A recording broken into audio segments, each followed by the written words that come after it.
And we begin with the Fox News alert. President Trump and Canadian Prime Minister Justin Trudeau set to hold a news conference just 1 hour from now at the White House. Welcome to the second hour of Happening Now, everybody. I'm Jenna Lee. I'm John Scott. President Trump will take to the podium amid questions surrounding the future of his national security advisor, Michael Flynn, and Flynn's role in the administration.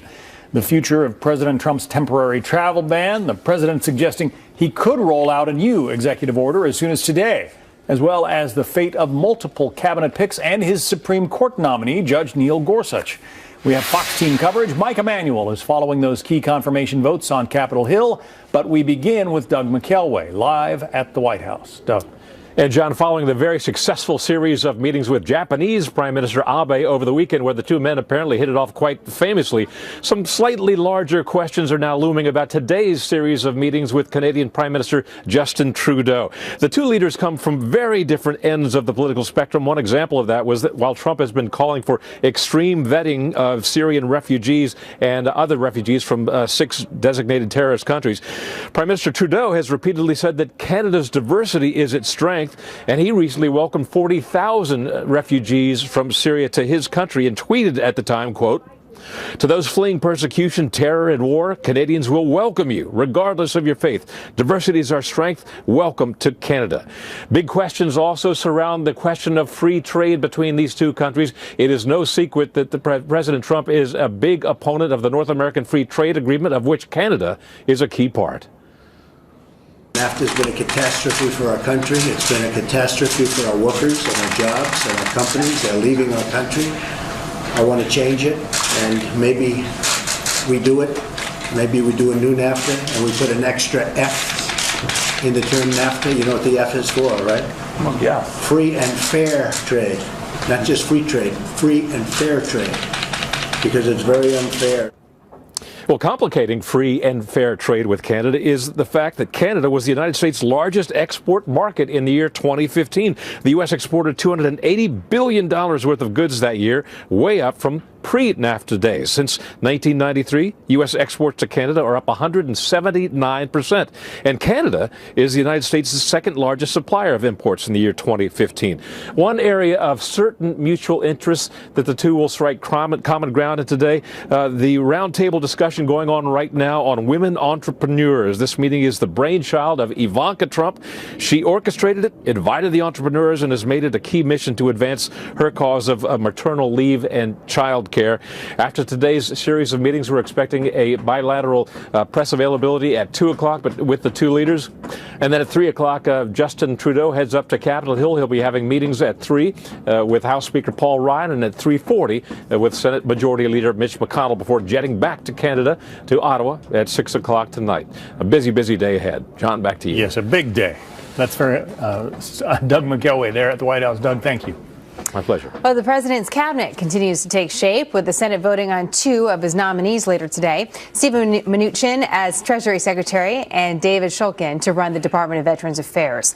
The vote on Mnuchin is expected to be much closer as critics take aim at his ties to Wall Street. And Mr. Trump's pick for the Supreme Court will also be making the rounds today, as he did last week. Judge Neil Gorsuch meeting with senators from both sides of the aisle, trying to make his case for confirmation. For more on all of this, our chief congressional correspondent, Mike Emanuel, is live in Capitol Hill. Mike? Jenna, good afternoon. This week should be off to a fast start with 2 Senate confirmations later this evening and then 1 tomorrow for Small Business Administration. The Senate's been back in session for about an hour or so this week, and it's been all Democrats so far complaining about Steve Mnuchin to be the next Treasury Secretary. You can expect some Republicans to get up in support of his nomination later this afternoon. The Senate Democratic leader took aim a short time ago. The slate of nominees we'll soon consider, including Steve Mnuchin for Treasury, Andrew Puzder for Labor, Mick Mulvaney for OMB, show the yawning gap between the president's audacious promises to working America and the practical reality of his administration. Also today, Judge Neil Gorsuch, the Supreme Court nominee, continues making the rounds here on Capitol Hill. South Carolina Republican Senator Lindsey Graham on Fox Business today predicted Gorsuch will get more than 60 votes because he is so well qualified. Today, Judge Gorsuch will meet with Senators Kennedy of Louisiana, Enzi from Wyoming, Young from Indiana, and Ernst from Iowa. All of today's expected meetings are with Republicans in the Senate. but he has made a lot of outreach to both Republicans and Democrats here on Capitol Hill. Jenna? Mike, thank you.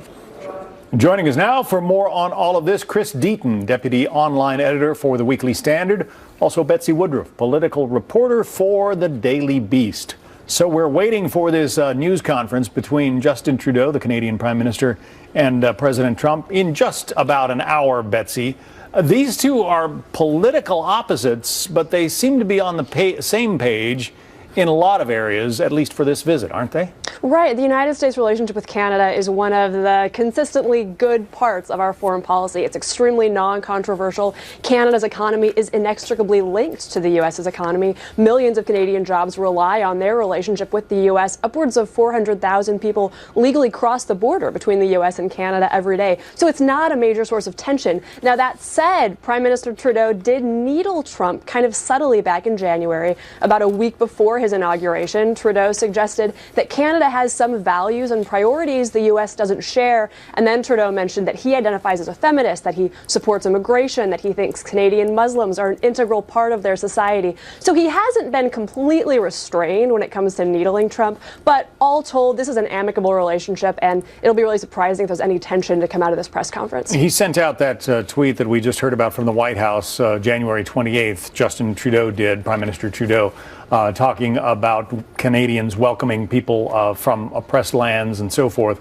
Shortly after that, he sent this tweet. This included a photo of him welcoming a Syrian refugee at one of Canada's airports. Now, the photo was from 2015, but he made the point on January 28th of this year of sending that photo out. Chris, he's apparently trying to make a point to the new president of the United States. Thank goodness, John, that diplomacy was conducted over Twitter and not in person, because like Betsy said, I don't think we're going to see the fireworks that we might see on social media today. I think we saw this with Shinzo Abe, the Japanese prime minister, last weekend, a very amicable, cordial introduction between those two men, and Abe's faced a lot of opposition at home to some of the things that Trump has done, that the Japanese people don't share the values of the travel bans and such. But Abe didn't really talk about that when he came to the United States. He said he wanted to focus on the things where we're going to find common ground. I think we should expect the same sort of thing from Justin Trudeau today. As Betsy observed with the Female Business Leaders Council and Ivanka Trump kind of backed event, that's going to cater very well to somebody like Trudeau, who espouses his feminism and is quite proud of it, even though he's kind of on the opposite side of the political spectrum as Donald Trump, as we've seen here. Yeah, it is no surprise that this women's roundtable is a big part of their meeting today, Betsy. Right, without a doubt. Of course, Trudeau made a big deal, a highlight out of the fact that half of his cabinet is women. He said this should be the norm, that half the population is female. So why wouldn't his top advisors also be women? Trump, of course, throughout the course of the campaign had a lot of trouble when it came to some gender issues. Some of the most notorious moments of the 2016 presidential campaign were tied to those gender questions for him. That said, of course, I think this roundtable is indicative of perhaps Ivanka's growing public role in the White House. The fact that she's been there to sort of broker a really friendly and warm interaction between Trump and Trudeau, who, at least in terms of their disposition and their rhetoric, couldn't be more different. I think it suggests that Ivanka could sort of be a bridge builder for many politicians who Trump otherwise might have a lot of trouble relating to, and not just on the left. On Capitol Hill, I remember Trump and Ivanka had a meeting with Hill Republicans several months ago. Republicans who I spoke with after said that there was even more applause in the room for Ivanka than for Trump himself. She's really well liked universally, and that makes her a huge political asset for her dad. Yeah, there's also, we're looking forward to the confirmation hearings for Steven Mnuchin to be Secretary of the Treasury. Chris, kind of interesting that despite Donald Trump, candidate Trump's criticisms of Wall Street, he is staffing his finance positions in his cabinet with a lot of Wall Street veterans. I think the immediate pushback to that we've heard is that, look, it's not the worst thing in the world to have knowledge of the system that Steven Mnuchin has, given his past associations and his past work. But something else that's interesting about him, John, is that he's kind of a political wild card. I mean, I think we saw during some of his confirmation hearings, just kind of giving a couple of examples, was skeptical of this idea of auditing the Federal Reserve, a very libertarian-backed idea that kind of became Let me just interrupt you for a second, sure, Chris, to just tell our viewers what we're seeing. This is video that just came into the Fox newsroom from moments ago of President Trump and Prime Minister Trudeau walking from that Women's Roundtable event to lunch at the White House. Once again, we are expecting a joint news conference from the two of them about 50 minutes from now. Go ahead, Chris, finish up. Oh, sure, yeah. So just kind of make the overall point that, Mnuchin is a little bit of a political wild card, and a lot of the opposition that we've seen to him, I think that was espoused by Cory Booker quite well after Betsy DeVos's vote last week, that, look, a guy like Booker doesn't really want to be ceding any ground whatsoever to Trump right now. It's kind of a more blanket opposition. And when you see the types of criticisms of Mnuchin that, look, he's rich, he's entrenched inside of Wall Street, it's not quite as policy-based, it's associative-based. It's based on what he's done in his past work. So I think that's why we'll see somebody like him be able to sneak past the confirmation process and maybe a little bit of a closer vote here, but it's not going to be for a lack of policy chops or credentials or qualifications. You're just going to see some political opposition from the left because of his associations, I think, moving forward. Interesting, too, Betsy, that Prime Minister Trudeau has had kind of a rocky few months at home. He has been criticized in the press there, and he's meeting with a new president who may be his political opposite. But both men have taken some slings and arrows from observers and the media. Right. Both of them could certainly have better approval ratings. In January, Trudeau's approval ratings dipped below 50% for the first time since he became prime minister, and he generated a bit of a tizzy that really dogged him for a while when, after Fidel Castro died, Trudeau appeared to sort of gloss over that man's notorious and really despicable human rights record. So Trudeau has had a bit of a bumpy ride over the last few months, and of course for him, going into this meeting with Donald Trump is particularly complicated because there's so much on the line. One big thing to keep an eye on, I think, over the next couple days, as reports about more of their conversations come out, is that they talked at all about defense spending. Canada, of course, is a member of NATO. They spend less than 1% of their GDP on defense. Meanwhile, Trump has constantly been pressuring America's NATO allies to dramatically increase how much they spend. Of course, there's the goal that all NATO nations will spend about 2% of their GDPs on defense. The U.S. spends much more. Canada doesn't. So that's certainly a subtext to this meeting and something that I think Trudeau may need to address at some point, maybe not this meeting, but at some point when he's dealing with sort of the new type of relationship Canada has with the U.S. We will find out more, at least we expect we will, when they take to the microphones there in the East Room about 45 minutes from now. Betsy Woodruff, Chris Deaton, thank you both. Sure. Thanks, John. Immigration and Customs Enforcement carrying out a series of raids across the country as President Trump could be revising his travel ban with a new executive order. Our panel debates the continuing battle over protecting our borders next. Also, brand new developments surrounding the controversy over National Security Advisor Michael Flynn and his phone calls, apparently, to the Russian ambassador. What Flynn just told Vice President Pence and what Fox is learning now about his future in the administration. A Fox News alert on the fate of National Security Advisor Michael Flynn, who we're just learning apologized to Vice President Pence for telling him that sanctions were perhaps not discussed during his phone call with the Russian ambassador. There's still a question about what exactly the content of those calls were. The VP was talking about this with our own Chris Wallace a few weeks back. Did Mike Flynn ever discuss lifting sanctions in any of those conversations? Do you know? I talked to General Flynn yesterday, and the conversations that took place at that time were not in any way related to new U.S. sanctions against Russia or the expulsion of diplomats. Our chief national security correspondent, Jennifer Griffin, is going to sort this out for us. She's live at the Pentagon with more reporting on it. Jennifer? Jenna, a senior West Wing source tells me National Security Advisor Mike Flynn met with Vice President Mike Pence this morning and apologized for telling him that sanctions were not discussed in a phone call with the Russian ambassador in December that coincided, of course, with the expulsion of 35 Russian spies and the imposition of sanctions in the wake of Russia's interference with the U.S. election. According to this source, the vice president accepted Flynn's apology. When asked about rumors that Flynn would be gone by the end of the week, this source said wrong and said they would strongly push back on that rumor, describing it as gossip and palace intrigue, all squawk. The president had a 2-hour meeting with Flynn this morning in which he turned to Flynn and asked his advice on various national security issues, I'm told. This West Wing official told me the president and vice president were not happy, but he is not going to be gone by the end of the week. But there was not much public support from White House officials this weekend, fueling the notion that Flynn's job could be on the line. That's a question for the president. It's a question for our chief of staff. General Flynn has served his country admirably. He's a 3-star general. He's head of the Defense Intelligence Agency, and I look forward to having more discussions about this in the future. Flynn was supposed to be the keynote speaker tonight at a special operations banquet. He canceled his appearance on Sunday. The West Wing source who I spoke to said Flynn was with the president all weekend at Mar-a-Lago, overseeing the visit of the Japanese prime minister and the response to North Korea. Quote, Flynn was at the president's side all weekend, this source told me. If the inner circle is 4 people in the White House, he is in that inner circle. Jenna? Something to consider as we continue to watch this story, and we expect the president will likely be asked about this at the joint press conference at 2 p.m. Eastern Time. Jennifer, thank you. We lost a true American hero late last week with the death of retired Lieutenant General Hal Moore. He's best known for having saved most of his men during a fierce standoff in the Vietnam War, despite being outnumbered 10-1. Hollywood took notice of his bravery. Mel Gibson portrayed him in the lead role of the film We Were Soldiers. Moore would have turned 95 years old today. His 5 children had all gathered near their Alabama home ahead of the milestone and held a private family party just the day before he died. Once again, retired Lieutenant General Hal Moore, an American hero, passed away at the age of 94.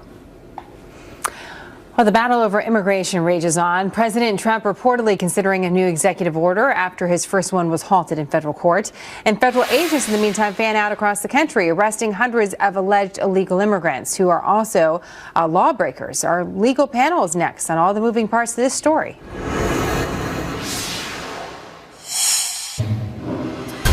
Well, right now, the battle over protecting our country's borders playing out really on 2 fronts, one inside the White House and one on the streets as well. First, we're awaiting the possibility of a new executive order on the travel ban. According to several published reports, it could come as soon as today. Also, on the second topic, Immigration and Customs Enforcement carrying out a series of raids last week. Federal officials say more than 600 people were arrested in at least 11 states, and ICE officials call these raids routine. They say they were no different than the raids carried out under President Obama, but there might be a difference that's worth a note. Let's bring in our panel. Michael Wilds, immigration attorney and former federal prosecutor, also is the First Lady's immigration attorney, and Hans von Spakovsky, senior legal fellow at the Heritage Foundation. It's great to have you both back. You were both with us on Wednesday of last week, and well, it feels like a lifetime ago, doesn't it, when we really think about it? But it Michael, does. We ended our conversation, Michael, last week with talking about if Donald Trump decided to issue another executive order, that might solve some of the controversy around the first one that he put forward. So now we're getting some indication that could be the case. What would the new executive order have to have in it so it doesn't do what the last executive order did?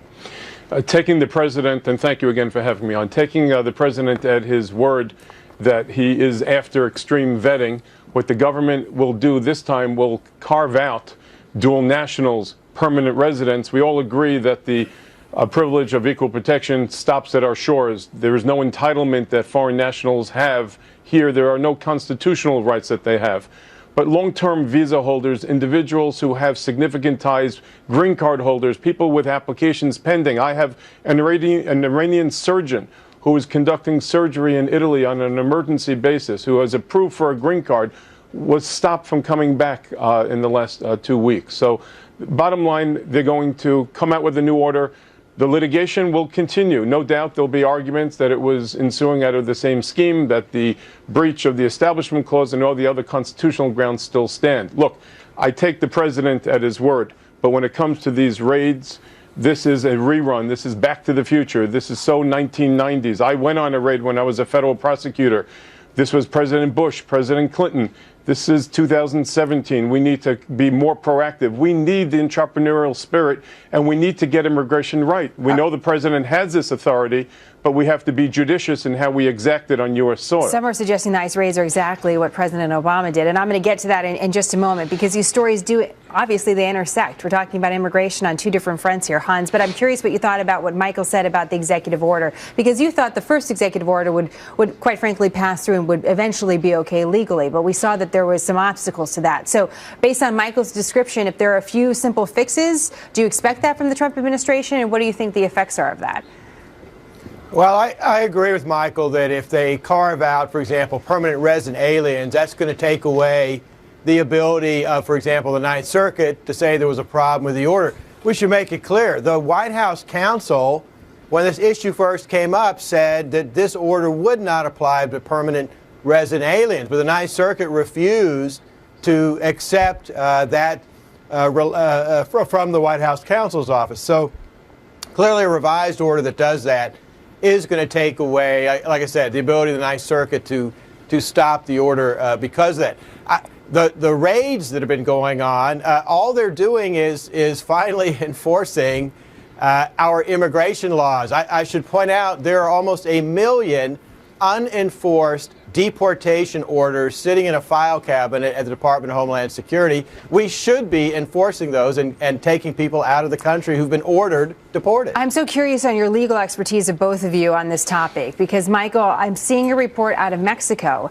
that there's now an ad campaign in Mexico that is encouraging those that are living in our country illegally to use our own court systems against us and basically to backlog our own courts, fight their deportation. And the campaign in Mexico, run by, in part, a former foreign minister, is saying that this is a way that you'll be able to stay in the country longer. Well, I mean, is that possible? Could that happen? Our court system will be tremendously bogged down. Quite honestly, the president has not gone to Congress and asked for an expenditure. We only have about 300 immigration judges in the entire nation. And right now, there'll be people hauled off. There's not enough handcuffs, airplanes, beds, or FedEx trucks to remove people, and they're going to have their day in court. And this will take years. And they can have their day, sorry to interrupt there, but they can have their day even not as an American citizen and remain in our country until that day. Absolutely. They're given special privileges. We also have to make sure we're thoughtful when we send people out that we don't send them back to their own death. The Convention Against Torture, political asylum. Believe it or not, our office has been successful in getting asylum from friendly nations, countries that have good business deals with the United States where there are untoward operations going on. Look, this could get worse before it gets better. And while Hans believes this is normal business or should have been done already, the truth is that this is not the way we should operate in 2017. How should we operate? Well, we should be judicious about getting alien absconders and extreme criminals out. Not everybody with a long rap sheet will be able to remain on U.S. soil. And I can tell you, the good people that are calling me should be sleeping at night. Green card holders are coming in like crazy to apply for citizenship, and they should have no fears of being in the United States. Well, people who are not puritanical, who may have committed inadvertences, are now in a ramped up priority list. The president has expanded the priority list to people who are messing with Medicare, to individuals that who came in fraudulently, and people who are accused of crimes. Now, mind you, he may be well-intended, and I believe in my heart he's a patriot. But America does not operate in the Gestapo-like environment. It is unconscionable. Hans, the argument against that is that if you break a law, you break a law. And you break a law, you break a law. Any law, right? I'm sorry, it is outrageous to say that the government is using Gestapo-like tactics. That is just outrageous. What is happening is that individuals who have been ordered deported after having extensive hearings before immigration judges, they are being picked up along with criminals, individuals who have committed other crimes. To say that that's a Gestapo tactic is just crazy. That's not what is happening. And by clients who have called me, I practice in Midtown Manhattan. We have offices throughout the nation. I'm getting phone calls from people who are on subway platforms. Typically, they do present warrants, but anybody within the zone, if they come into a restaurant looking for somebody, immigration's protocol would be to look at everybody in the restaurant, including the patrons. That is a Gestapo-like tactic. It's not what the president intends, that is simply but that's the net effect of what's happening here. That is just not. No, what's happening is they are picking up individuals who are in the United States illegally. Many of them have deportation orders saying that they should be deported, and they are prioritizing going after criminals, individuals who have committed other crimes. Some say it's black and white. Others say there's shades of gray. And that's going to be a conversation we're going to continue to have. Mexico, by the way, is saying they may not accept people without proof that they're actually Mexicans, which would slow down the process further. It's really interesting. Look forward to having you both back next week. Thank you. Let's do it. Why not? We'll be right back with more. A Fox News alert. I want to show you the East Room of the White House is going to look very different in the next 25 minutes. Around 2 p.m. Eastern time, we expect the President and the Prime Minister of Canada to step to the microphones, hold a joint news conference. Right now, by the way, they're finishing up a working lunch. We have no idea what's on the menu, but surely they're talking about a bunch of key issues today that are part of the news cycle having to do with national security, trade, and otherwise. So we'll take you there to the East Room of the White House when that joint news conference begins. In the meantime, we're going to get to some other news today as well. This Fox News alert on the dangerous situation unfolding in Northern California. Nearly 200,000 people now under evacuation orders, and the race is on to repair the damage to the nation's tallest dam before the next round of storms hit that area. Meteorologist Adam Klotz live at the Fox Weather Center with a look at the prospects. Adam? Yeah, well, that's what we're tracking. The dam, Oroville Dam. Actually, good news for the time being. This is our satellite and radar loop for the last several hours. Things are clear, so we're getting a little bit of a break from that rain. I can back you out a little bit, show you where this is in Northern California, just up the road from Sacramento. I want to take you into the future. This is a future forecast. You're good through Monday, you're good through Tuesday, but if I run far enough out here in our future forecast, you begin to see another major system beginning to batter the West Coast. This is going to be happening on Wednesday evening, running into Thursday morning. And again, I wouldn't be surprised if areas saw 2 inches, maybe up to 4 inches of rain at higher elevations. You get some snow. This is going to be filling that lake once again. So this is going to continue to be an issue for folks on the West Coast. Now, if I take you all the way across the country, what's happening here on the East Coast? Well, we've had a big system we've been paying attention to. It's continuing to lift a little farther to the north. Still areas from Boston up towards Portland, Maine, and farther to the north areas still seeing some of that snow. But even if you're not in an area where you're seeing the heavy snow, everyone on the backside of this is getting very strong winds. Look at some of these numbers. 46-mile-an-hour gusts in Atlantic City, 37 here in New York. There's areas up to 45-mile-an-hour winds. It is a raw, nasty day in the Northeast. Definitely want to bundle up. And, of course, we're going to be tracking what's happening out west as well. Just got word there's going to be a news conference on that about an hour and a half from now. So we'll bring you the latest information then. Adam Klotz, thank you. Legislating is going to be done this year. We are going to be done legislating with respect to health care and Obamacare this year. Well, that was President Trump and House Speaker Paul Ryan laying out a possible time frame for replacing Obamacare, but a new report suggests Republicans are working up to shore up the holes of the current law. The New York Times writing in part after denouncing the Affordable Care Act as an abomination for 7 years, Republicans in Congress working with the Trump administration are urgently seeking ways to shore up health insurance marketplaces created by the law. While President Trump said, as a candidate, that Obamacare is certain to collapse of its own weight, Republicans fear such an outcome because now the fate of the health law is in their hands. They could be blamed by consumers and Democrats. For more on this, Leslie Marshall, syndicated radio talk show host and a Fox News contributor, and David Webb, host of the David Webb Show on Sirius XM Radio and a Fox News contributor as well. It's great to have you both on a Monday. Good afternoon. David, what do you think about this? Well, I mean, consider the source, the New York Times, right, in this article. Not very credible, but let's look at the reality. We have 18% of our GDP tied up in health care. We have the Unaffordable Care Act, which has raised rates for Americans, caused problems with access to health care. The insurance marketplace is in turmoil. In order to fix it, it's going to be messy. And Republicans need to stop worrying about the poll-tested responses or the people that want to maintain a failed system and work to fix it for Americans. Market-based Why do you think they are solutions. so worried about that, David? I'm just curious your perspective on it. So it's because it's just politics as usual. It's politicians, and politicians are risk averse. Here's the real solution. If you fix this for the American people, if market-based solutions are brought into bear and you can buy insurance across state lines, if you have true portability, if you deal with the access to care, if you deal with pre-existing conditions, you deal with other aspects of it and you actually solve it, you will still have a mess here and there, but the majority of Americans will look around and find out that they're not paying, expensive plans with $5,000 deductibles. It is an interesting point the New York Times brings up, Leslie, whether or not Obamacare, think of the name, could actually be owned by the Republicans. I mean, do you see that as that could be the case, that the Republicans now own the health care plan despite the law? This is when I need to be a psychic or go to Vegas, Jenna, because this is exactly what I said. I said, you watch. They're not going to repeal and replace it. They're going to tweak it, and they're going to keep, which there are many, valued elements of the plan, because not only do they want to keep their jobs, they don't want to throw out those that have pre-existing conditions to be covered, or kids staying under their parents' health insurance until 26 years of age, or to put millions of people out of a plan, or for those those that are happy with and find it affordable for them. They don't want to upset them, especially as voters. Remember, David, remember the insurance companies sent a letter to Congress stating, please don't repeal this unless you have something to replace it with, because millions will be uninsured. Leslie, in a macro sense, you cannot have a plan or an insurance marketplace where part of the population has another part of the population paying for it. That is not economically sound logic. The reality is the young and indestructible are not going to buy insurance coverage so they can pay for the aged and infirm and those who consume more of it.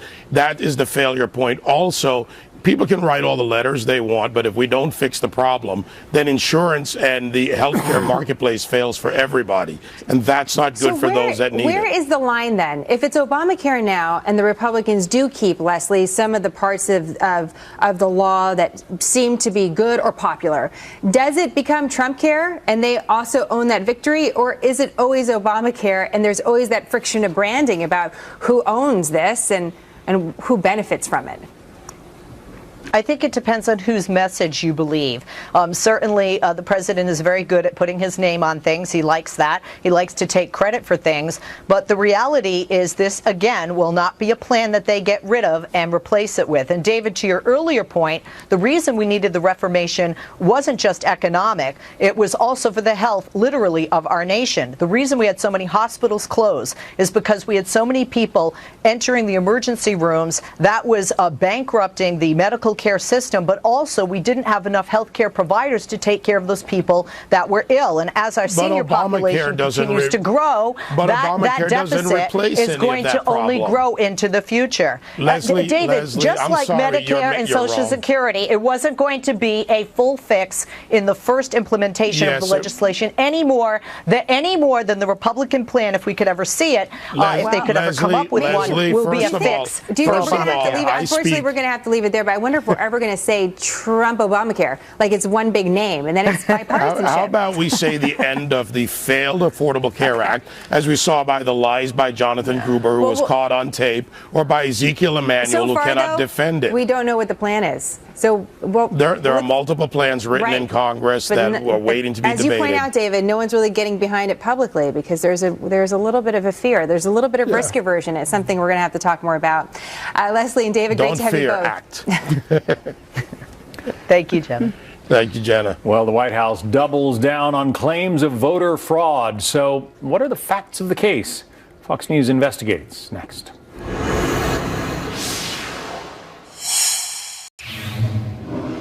For the record, you provided zero evidence that the president was the victim of massive voter fraud in New Hampshire. You provided zero evidence. Anyone who's worked in New Hampshire politics is familiar with that issue. You provided zero evidence that the president's claim that he would have won the popular vote if 3 to 5 million illegal immigrants hadn't voted. Zero evidence for either one of those claims. Well, it's right. The non-citizen voting issue. The non-citizen voting issue is pervasive and widespread, and we are going to protect our country from voter fraud. You can start by providing evidence to back up your claims. Thanks for joining us this morning. That was White House senior advisor Stephen Miller doubling down on President Trump's claims of massive voter fraud in the most recent election, despite election officials saying there is no evidence to support it. The president mentioning fraud in New Hampshire specifically as the reason both he and former Senator Kelly Ayotte lost, claiming voters were brought in by the busful from Massachusetts. Eric Shawn has been digging for the facts on these claims. He joins us now with more. Eric. Hello, John. Well, we could not find one case brought by prosecutors of voter fraud from people who took a bus from Massachusetts to New Hampshire as alleged to vote illegally. Well, voter fraud does happen in the Granite State, but the cases say election officials are isolated and sporadic. There are 4 separate complaints right now from the last election that are now being investigated. You know, it's been long believed, for example, that some of the out-of-state presidential campaign workers have voted in the state's first-in-the-nation primary, but that's legal because the state does not have a residency requirement. You can vote by declaring a domicile. State Attorney General Joseph Foster insists, though, it does not happen in the thousands, saying, quote, simply put, the allegations by President Trump are baseless. We know of no widespread voter fraud, nor has any been brought to our attention. It is simply untrue. The state does have a photo ID law where if you don't have a photo ID, election officials take your picture with a Polaroid camera. You then fill out an affidavit, and election officials follow up on all that information. There is, though, one case of a man who did drive from Massachusetts to New Hampshire to vote illegally. but he drove his own car and he did not take a bus. In 2014, Lauren Schneider pled guilty to illegally voting in the 2008 presidential election and again in both the 2012 presidential primary and general election. Mr. Snyder, as a result, has lost his right to vote in the state. Well, a former New Hampshire State Republican chairman, Fergus Cullen, is offering a $1,000 reward to anybody who can prove that a Massachusetts resident did take a bus to his state to vote illegally. This afternoon, Mr. Cullen told me that so far no one has called to collect the dough. As he put it, Stephen Miller's claim is, quote, ridiculous and complete garbage. John? We'll see if anybody pays out on that reward. Eric Shawn, thank you.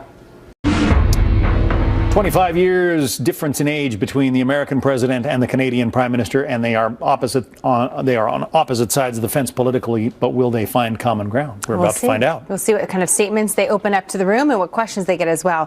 Thank you so much for joining us, everybody. America's News Headquarters starts now.